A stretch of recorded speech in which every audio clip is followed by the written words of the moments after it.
Hey, this is Rodolfo Martinez here again with Figure It Out Baseball, and I wanted to talk to you today about arm care, what it is, why it's important, and how to build an effective arm care program. I think a lot of people use arm care as this catch-all term. It's what you do to make your arm feel better, right? What I think a lot of people don't appreciate is how all-encompassing arm care really is. And I'd argue that it's more than just a program, as people like to call it. It's a lifestyle. It's your choices and your actions on the baseball field and off as well. So when I think of arm care, I like to break it down into what you do in a number of different settings.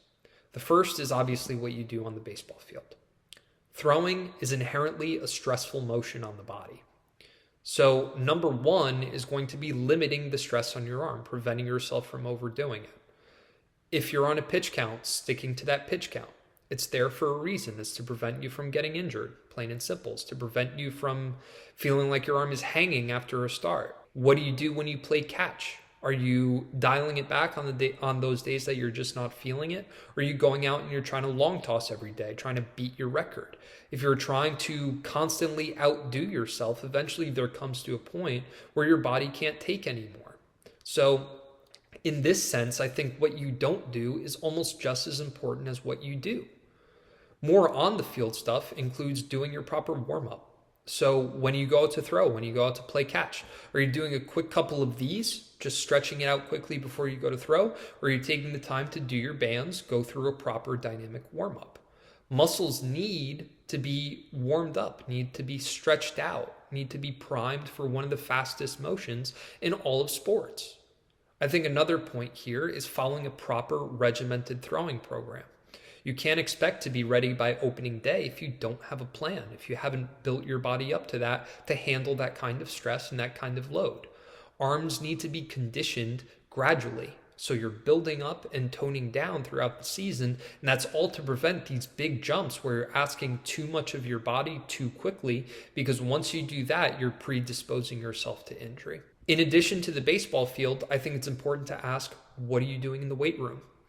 Getting stronger in the right places will lead to improved performance, but in addition to that, you're also building up resilience so that your body will be able to better handle throwing and the stress that it causes. I like to break down strength and conditioning even further into what you're doing specifically for your arm. So a lot of people, when they're in the weight room, want to focus on the big muscles, the show muscles, the ones that make you look good on the beach, your pecs, your lats, things like that. These are all big and powerful muscles, no doubt, that you will need, but just as important is the smaller muscles. So your rotator cuff, your serratus anterior right in here. These are all important muscles that I'll show you guys in later videos on how to best cue and how to best activate so that you're getting these muscles stronger, because these are all important when you pick up a baseball. And this is just talking about strength. I think almost just as important is your mobility. Baseball is a sport that requires a lot of range of motion.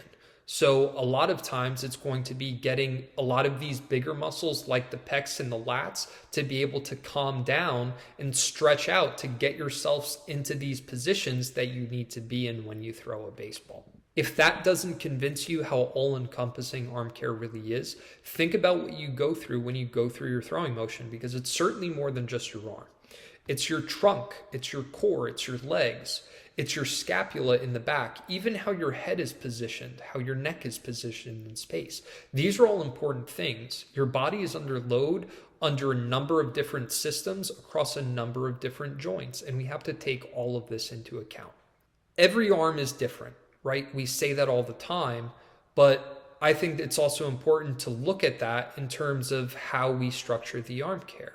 So now all of a sudden we have to look at each individual body, how it's made up, the architecture of the joints.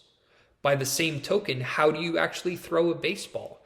I'm going to treat someone with a higher arm slot differently than a submariner who throws down here. With this guy, I'm probably going to want to focus a lot more on shoulder. With the guy from down here, I'm going to focus a lot more on elbow.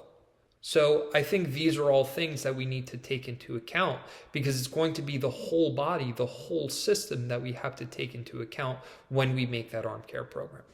By now, we've gone over a lot, and I'd argue that arm care is even bigger than any of these things.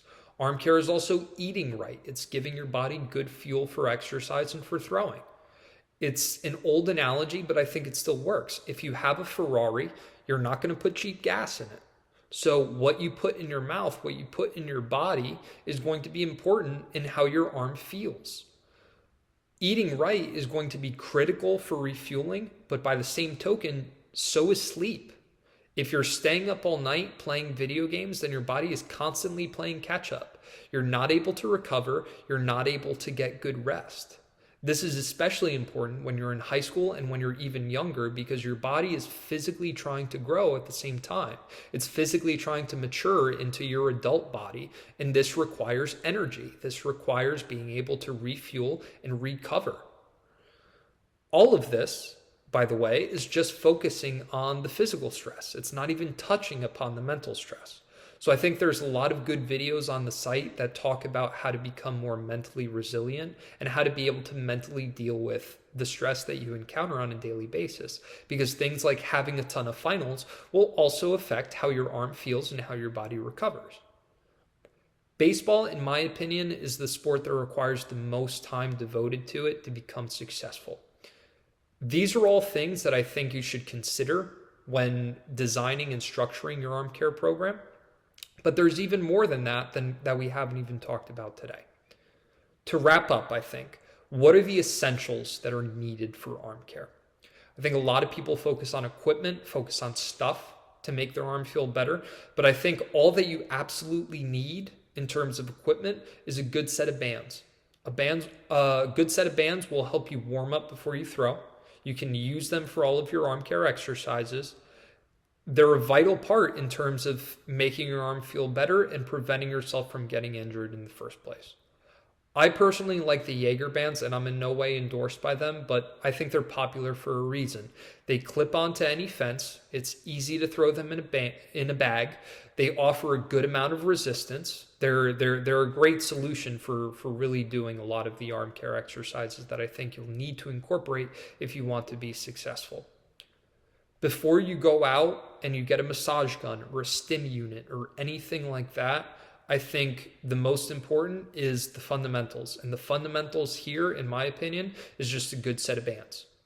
In addition to that, I think number 2 and number 3 are going to be good nutrition and good sleep, as we talked about before.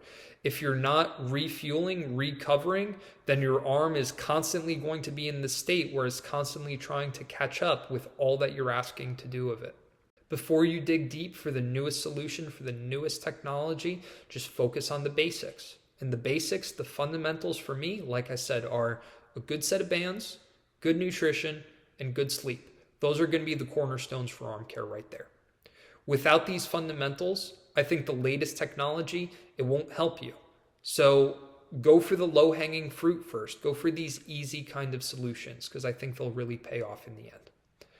I hope you all enjoyed my overview of arm care. Look to some of my next videos that explain some of the arm care exercises that I like to incorporate. See you next time.